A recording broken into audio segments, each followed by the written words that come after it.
Fala galera, prazer falar com os senhores novamente.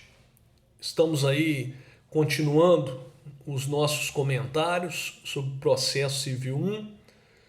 Estávamos falando a respeito do prazo e o seu curso, e como último tema enfrentado, nós comentamos sobre o obstáculo judicial ao curso do prazo. Então eu ensinei para vocês como proceder diante de um comportamento originado por um terceiro que causou um obstáculo judicial ao curso do prazo.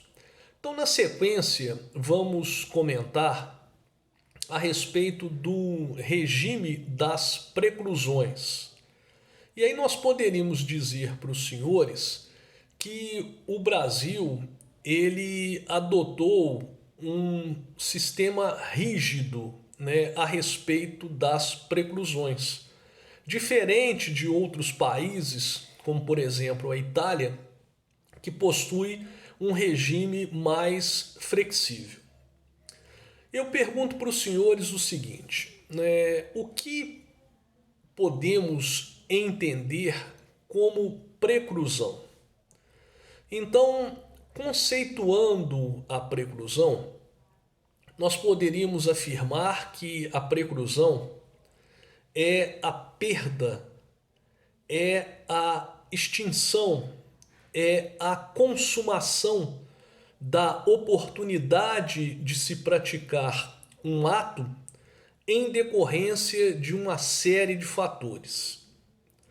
Nós devemos dizer para vocês que a preclusão ela deve ser enxergada em seu caráter essencialmente positivo. Então, qual é a finalidade da preclusão? A finalidade da preclusão ela é essencialmente positiva. Ela visa garantir a racionalidade da marcha procedimental, a fim de viabilizar um resultado. Pois se pudessem as partes no processo retroceder a qualquer momento, reabrir uma discussão própria de uma fase processual já superada, jamais o processo atingiria o seu resultado final. Ele se tornaria eterno. Então a função da preclusão é uma função essencialmente positiva. Daí, os senhores, já sabendo o conceito e já sabendo a finalidade, poderiam me perguntar o seguinte, Jefferson, quais são as consequências da preclusão? E eu respondendo a essa pergunta, diria o seguinte, as consequências da preclusão vão depender do ato a ser praticado e da parte que praticou esse ato. Então as consequências são variadas, são diversificadas. Por exemplo, imaginemos um autor que vai ajuizar uma ação cujos fatos são provados apenas por documentos. E o autor não produz a prova documental pertinente. Eu pergunto, qual é a consequência da preclusão para o autor neste caso? O insucesso da sua empreitada processual. Muito provavelmente, o juiz vai julgar improcedente o pedido do autor porque ele não se desincumbiu do seu ônus probatório de uma forma suficiente, de uma forma conveniente. Ele não provou as suas alegações.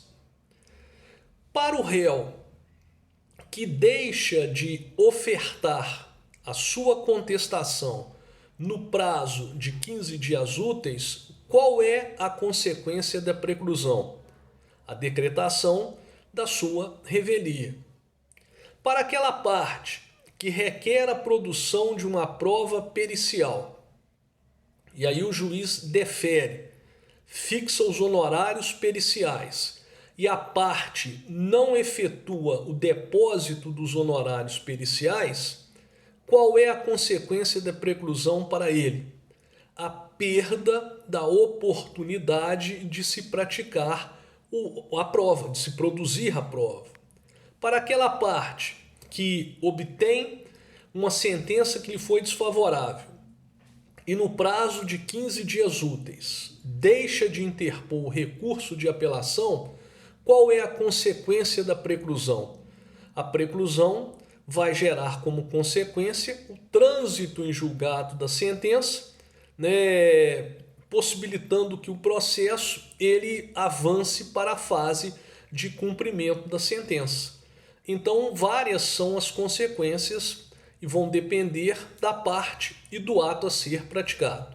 Muito importante dizer para os senhores que a preclusão ela não pode ser confundida nem com a prescrição e nem com a decadência, que são institutos próprios do direito civil. Então vejamos agora as modalidades de preclusão. É o que vem a seguir no próximo vídeo.